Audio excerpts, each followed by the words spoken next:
Panorama group, जो सोचता है वो करता है।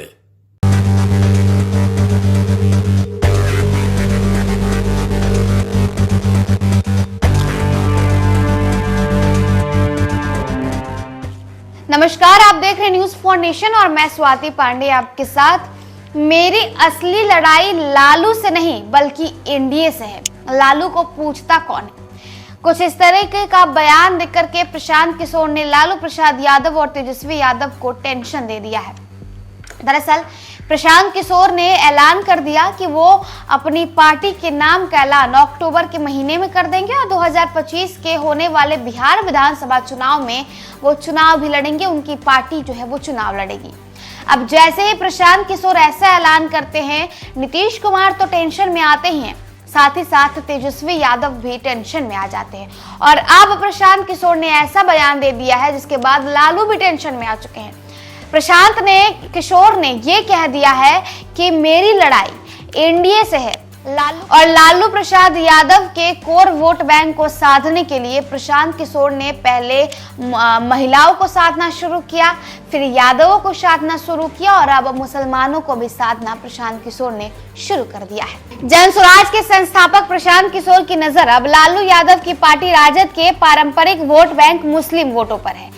रविवार को घोषणा करते हुए पीके ने ऐलान किया कि उनकी पार्टी 2025 के विधानसभा चुनाव में मुस्लिम समाज से कम 40% बनाएगी।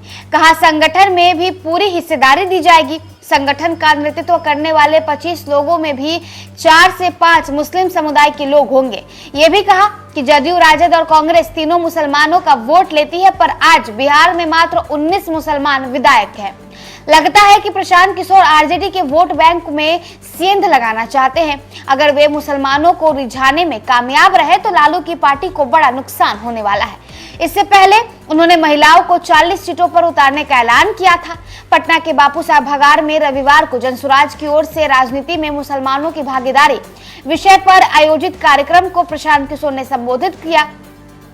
उन्होंने कहा कि आज के राजनीतिक और सामाजिक हालात को देखकर ये कहा जा सकता है कि समय आ गया है फिर से गांधी, अंबेडकर, लोहिया और जेपी की विचारधारा को पुनर्जीवित करना होगा।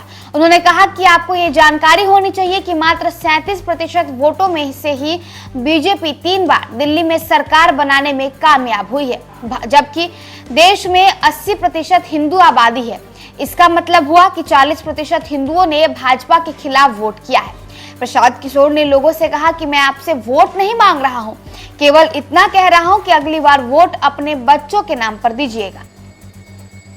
हालांकि पीके ने कहा कि उनकी लड़ाई एनडीए के दलों से है, राजद से उनकी कोई टक्कर नहीं है। यहां तक कह दिया कि राजद को कौन पूछता है। तेजस्वी यादव को चैलेंज देते हुए उन्होंने कहा कि धरना दे दिया या जो करे इससे कोई फर्क पड़ने वाला नहीं है। लोकसभा चुनाव के नतीजे से साफ हो गया है कि राजद कहीं नहीं है। 30 सालों से मुसलमानों के रहनुमा बने हुए हैं और उनकी हकमारी कर रहे हैं। हिम्मत है तो आबादी के अनुसार टिकट देकर दिखाएं। तो देखिए, 2 अक्टूबर को प्रशांत किशोर अपनी पॉलिटिकल पार्टी का ऐलान कर देंगे, बता देंगे कि क्या नाम है उनकी पार्टी का और वो कितनी सीटों पर चुनाव लड़ने वाले हैं। हालांकि प्रशांत किशोर ने कहा है कि वो 40 के 40 सीटों पर चुनाव लड़ेंगे और इतना ही नहीं, पीके ने ये भी कहा है कि महिलाओं को टिकट दिया जाएगा और वो जो है मुसलमानों को भी अब तवज्जो देने लगे हैं। अब ऐसे में प्रशांत किशोर का जो पहला निशाना है वो राजद है। लालू प्रसाद यादव के कोर वोट बैंक को साधने की कोशिश पीके की तरफ से की जा रही है। लगातार प्रशांत किशोर का ये भी कहना होता है कि वो खुद के लिए वोट नहीं मांग रहे बल्कि वो बिहार के लोगों के लिए वोट मांग रहे हैं और उनका ये भी कहना है कि आप अपने बच्चों के नाम पर वोट दीजिएगा। फिलहाल इस अपडेट में बस इतना ही। आप देखते रहे news for nation. Panorama group, जो सोचता है वो करता है।